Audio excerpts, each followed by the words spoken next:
Nah, kalau saya boleh mungkin menganalisa karena saya tidak periksa. Yang terjadi kemungkinan pada saat itu adalah kalau memang benar di UGD diperiksa dan gula darahnya tinggi, tensinya tinggi, itu kemungkinan terjadi ketika gula darah tinggi ada kecenderungan bahwa gula ototnya yang rendah, biasanya begitu. Kalau gula darah sampai tinggi, maka gula-gula yang ada di cairan darah itu tidak sempat diubah menjadi gula otot. Sehingga gara-gara tidak sempat diubah menjadi gula otot, otot merespon dan mengatakan bahwa dia kekurangan energi. Ketika otot mengatakan dirinya kekurangan energi, maka secara sederhana biasanya otak akan merespon supaya kita di shutdown sementara atau di sleepkan atau ditidurkan. Saya sering mengalami itu ketika dulu SD. SD kan kita kalau mau upacara itu kan kadang sempat sarapan, kadang enggak. Kalau berdiri lama, tiba-tiba karena berdiri lama itu kita nggak punya energi. Sehingga supaya energinya bisa fokus digunakan untuk kepentingan otak, maka kita dijatuhkan oleh sistem dalam diri kita. Dijatuhkanlah kita, dibuat kadang-kadang kunang-kunang lalu jatuh. Tujuan kita dibuat jatuh pingsan oleh tubuh kita sendiri adalah supaya tubuh kita yang lain tidak menggunakan energi, sehingga fokus energi diberikan kepada otak kita, gulanya diberikan kepada otak kita. Maka setelah kita bangun disadarkan, kita diberikan oleh guru kita teh manis misalnya, tujuannya supaya gula darah kita meningkat. Nah, gula otot kita meningkat. Nah, waktu itu kejadiannya mungkin saja gula darahnya meningkat, tapi gula ototnya rendah sehingga tubuh mengalami kekurangan gula, energi. Nah, gara-gara tubuh mengalami kekurangan energi, kekurangan gula, maka asam lambung merespon waktu itu, merespon bahwa ini butuh makanan segera. Maka asam lambung meningkat. Ya, sementara gula darah kok tinggi, asam lambung meningkat, keliengan dan sebagainya. Nah, itu menimbulkan trauma keringat dingin itu tujuannya sama, supaya tidak ada panas yang berlebihan yang dikeluarkan oleh tubuh kita. Muncullah keringat dingin itu.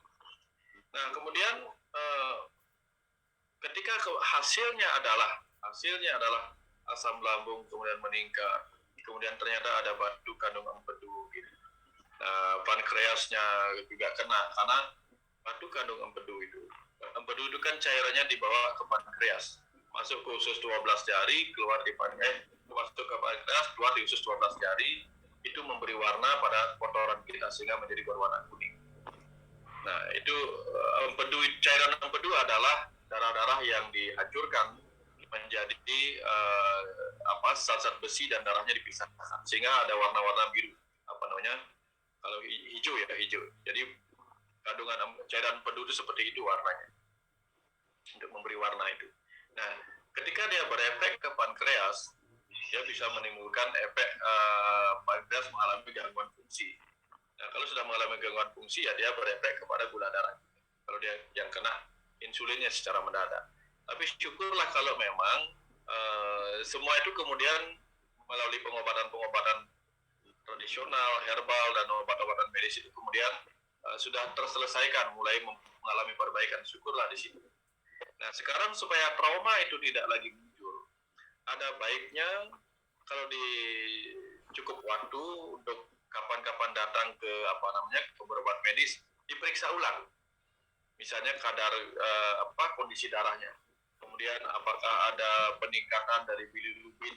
Bilirubin itu adalah bagian dari cairan empedu kita. Apakah ada peningkatan yang menandakan ada sumbatan di saluran empedu itu dengan memeriksa bilirubin. Nah, jadi nanti dokternya akan menunjukkan. Nah, kalau misalnya ternyata semua sudah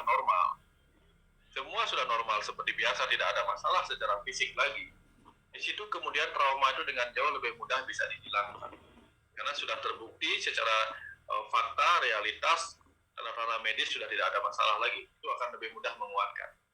Nah, kalau tidak, maka kita akan terus berimajinasi jangan-jangan begini, sehingga lebih susah lagi kita untuk mengalami perbaikan